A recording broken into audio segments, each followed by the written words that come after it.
Assalamualaikum warahmatullahi wabarakatuh. Bapak Ibu guru, kita akan belajar lagi melanjutkan yang kemarin.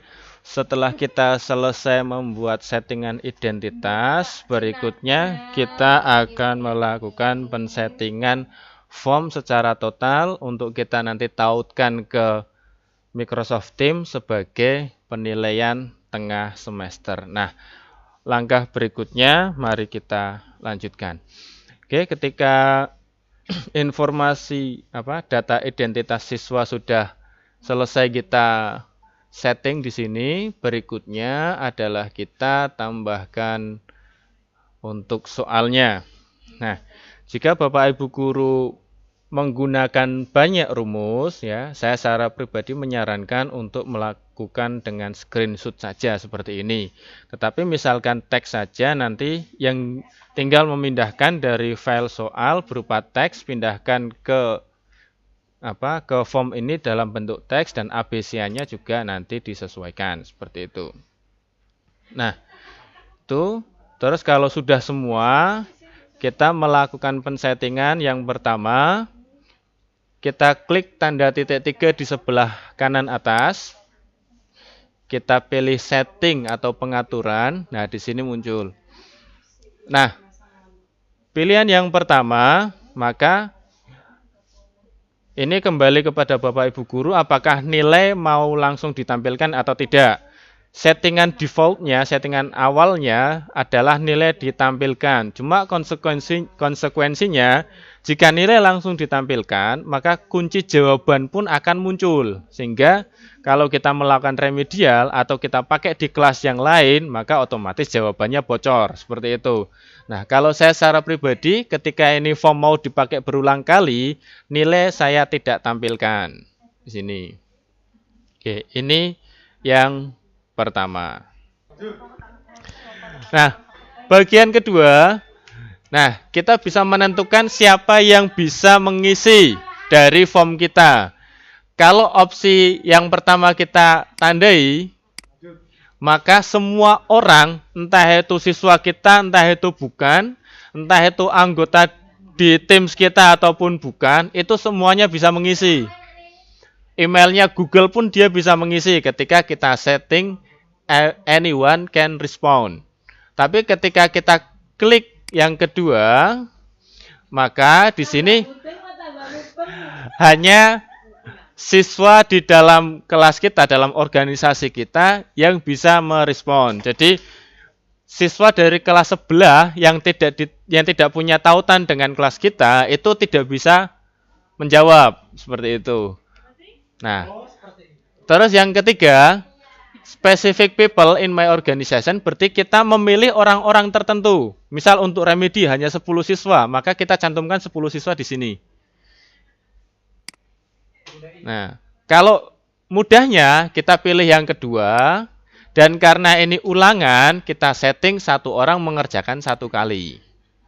One person, one response per person. Jadi siswa hanya bisa mengerjakan satu kali. Ketika dia sudah submit, dia buka lagi, dia tidak bisa. Seperti itu.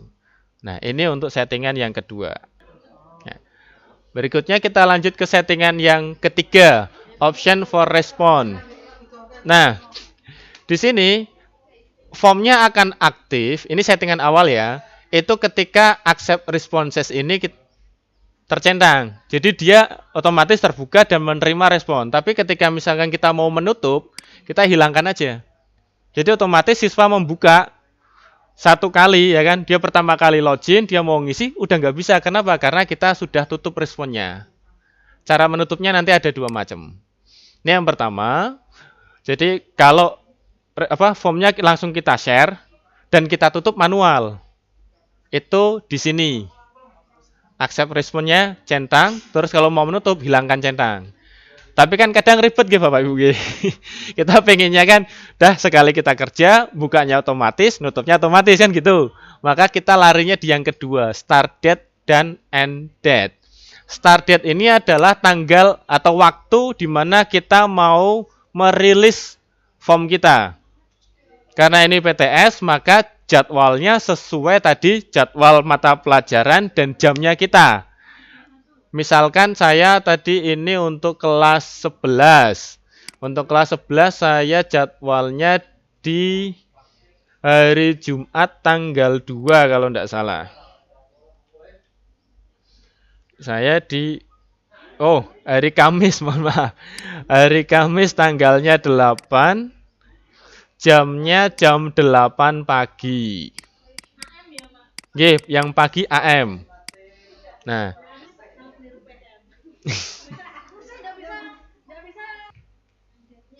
Nah, tadi ini start date-nya itu adalah tanggal kita berikan form itu ke siswa. End date itu berarti tanggal waktu kita menarik formnya. Di sini karena waktu pengerjaan adalah jam 8, tanggalnya sama ya. Tanggal 8 April, jamnya jam 8 sampai jam 9, maka saya tutup jam 9. 9 AM. Yeah. Nah, berikutnya silahkan dicek yang shuffle question ini kotaknya menyala atau tidak. Kalau punya saya tidak menyala, maka untuk pengacakan tidak bisa dilakukan. Kalau punya Bapak Ibu menyala, ya kan, kotaknya dalam artian seperti yang bawahnya ini terlihat lebih jelas, itu berarti bisa melakukan pengacakan soal. Ya. Tapi karena punya saya tidak menyala, ya otomatis dia nanti tidak akan diacak. Lah tinggal dicek maksudnya bisa diklik atau tidak. Kalau bisa diklik berarti dia bisa diacak. Shuffle kalau bisa diklik berarti bisa diacak. Kalau tidak bisa ya berarti tidak bisa diacak. Itu. Nah, berikutnya ke show progress bar. Ini nanti akan memberikan tampilan di siswa itu sejauh mana ketuntasan siswa dalam prosesnya, bukan dalam nilai, ya. Jadi kalau ini diklik, itu nanti tampilan di siswa itu ada part 1, dia mungkin sudah berjalan 10%, mengisi yang kedua dia berjalan lagi 10%, mengisi ketiga sekian persen, sampai nanti terakhir submit 100%. Nah, boleh diberikan, boleh tidak. Kalau saya tidak biasanya. Kalau boleh sila kalau mau diberi seperti apa boleh. Nah, berikutnya customize thank you message. Ini adalah pesan ketika sudah selesai. Misalkan terima kasih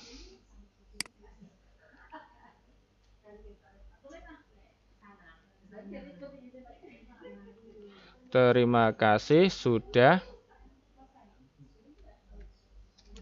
mengikuti PTS mata pelajaran matematika peminatan.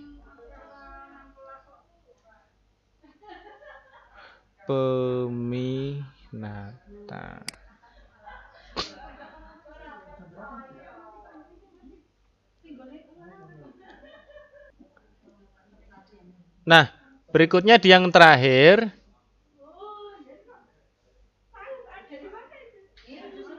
Ini apa?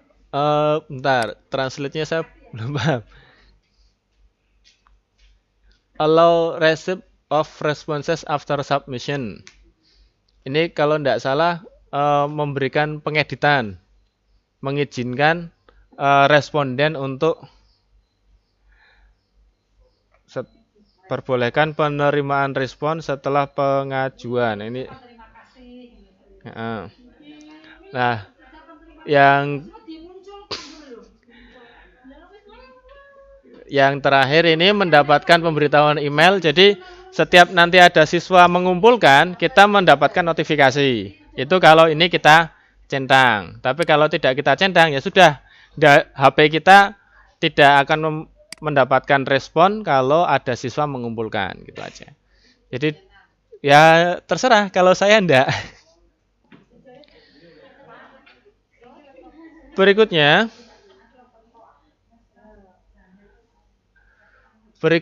itu berarti settingan form kita sudah selesai. Berikutnya kita tinggal setting pada Teams-nya.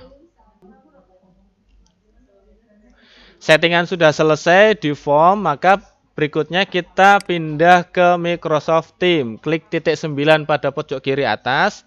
Terus kita klik Teams.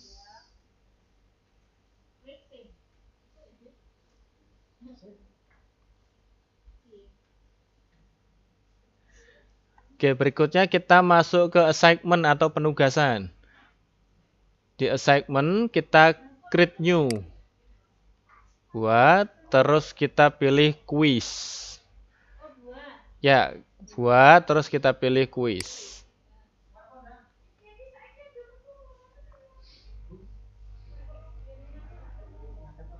Nah, kita pilih satu kelas dulu. Misal saya pilih kelas 11 MIPA 1. Terus kita klik next. Pilih kelasnya, Bu. Misal saya pilih kelas 11 MIPA 1. Terus klik next.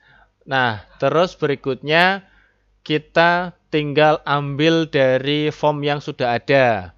Tadi kita buat penilaian tengah semester 2, kelas berapa tadi sesuai yang jenengan buat. Misal saya kelas 11, saya klik, terus kita klik next, seperti itu. Nah, di sini baru kita melakukan penyetingan di Teams-nya. Nah, di sini instruksinya sudah jelas semua, saya kira tidak perlu ditambahi apa-apa. Nah, berikutnya, ini Bapak Ibu Guru mau men-settingnya ke channel apa? Maksudnya channel di Teams-nya ya. Kalau jenengan mau mempostingnya nanti di channel yang non-general, jadi kan mungkin ada channel pertemuan 1, ada yang KD1, ada yang tugas, ada yang macam-macam, maka nanti melakukan pensettingan seperti ini di semua kelas, artinya satu-satu. Tapi kalau jenengan mau settingnya di channel general, semua kelas sekali setting bisa. Ya monggo kembali kepada Bapak Ibu Guru kan gitu. Saya cuma memberikan penunjuk, memberi apa. Nah, kalau kita mau menempatkan tugas ini di channel general, maka kita bisa men-setting banyak kelas sekaligus. Tinggal kita tambahkan kelasnya di sini. Ini kita rubah dulu editannya sehingga nanti misalkan ada siswa yang keluar kelas itu dia tetap mendapatkan notifikasi. Kita rubah yang kedua. Terus di sini kita tinggal tambahkan kelas-kelas yang lain. Tadi baru 11 MIPA 1, MIPA 2, MIPA 3, MIPA 4, MIPA 5, dan MIPA 6. Nah, di assign to, tugaskan kepada, itu kan di yang kotak biru ini, dia nanti muncul kelas awalnya. Tadi 11 MIPA 1 kalau punya saya. Nah, berikutnya tinggal kita klik dan kita tambahkan kelas-kelas yang mau kita berikan penugasan ini.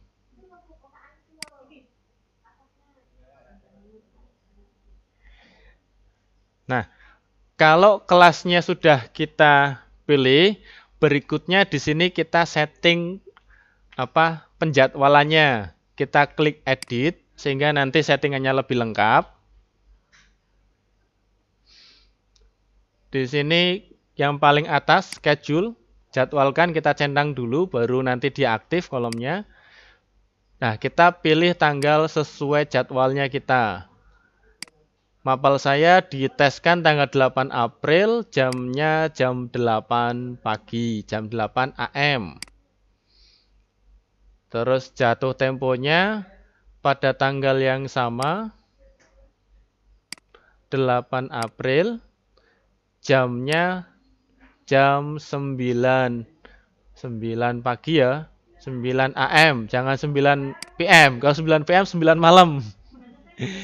Terus jangan lupa kita centang close date-nya. Close date-nya kita samakan dengan jatuh tempo atau due date-nya. Jadi tanggal jatuh tempo, waktu jatuh tempo, tanggal sama jam, itu kita samakan dengan close date atau tutup tanggalnya. Tanggal dan jamnya. Kalau sudah, kita klik done. Nah, judulnya sudah, terus formnya sudah selesai tadi kita buat, kelas penugasannya juga sudah, batas waktunya sudah. Berikutnya kita tinggal klik schedule pada kanan atas. Jadwalkan. Nah, kalau sudah klik schedule berarti proses setting di Microsoft Teams sudah selesai. Tandanya nanti muncul di sini schedule semuanya. Sejumlah kelas yang sudah kita setting tadi. 1, 2, 3, 4, 5, 6, 7. Oh iya.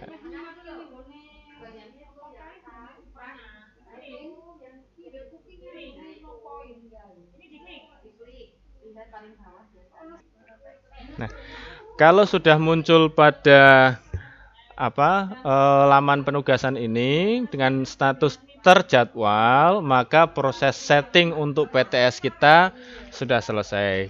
Demikian tutorial untuk kesempatan kali ini. Semoga bermanfaat dan semoga bisa diikuti. Sekian, assalamualaikum warahmatullahi wabarakatuh.